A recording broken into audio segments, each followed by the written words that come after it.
ვეტერანთა საქმეების სახელმწიფო სამსახურის არქივში ბრძანდებით. ეს არქივი შეიქმნა 2012 წლის იანვრის თვიდან. პირადად მე ამ სამსახურში მუშაობ 2004 წლიდან, მაგრამ არქივის დაარსებიდან აქ ავარ სულ უფრო სპეციალისტად. ჩვენ ვებსახურების ვეტერანებს დაწყობილი გვაქვს ფერები. ეს ლურჯი ფერი არის დაღუპული ვეტერანების ოჯახის წევრები. იქ ყვითელი ფერი არის 2008 წელს რუსეთ-საქართველოს ომის დროს მებრძოლთა ანკეტები. აგერ ჩემს უკან წითელი ლამაზი ფერი რო არის, ეს არის შშმ პირების ანკეტები, ომის მონაწილეები, მწვანე ფერით არის აღნიშნული.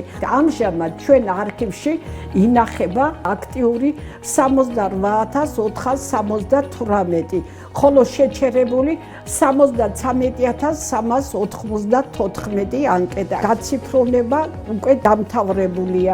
ამჟამად მიმდინარეობს გაციფრებული დოკუმენტების კორექტირება და რედაქტირება. თითოეული ვეტერანის ანკეტა განაცხადი ინახება გარდაცვალების შემდეგ 75 წელი. 45 წელს რო დამთავრდა ომი, მეორე კლასში ვიჯექი. ახლაც გვახსოვს, რა სიხარული მქონდა ბავშვებს ომი დამთავრდა. ამის შემდეგ რაც ომებმა გაიარა, ყველა გამოვიარე. სულ ვეხვეწები უფალს, რომ ღმერთო მშვიდობა იყოს ჩვენთან და ყველა ქვეყანაში.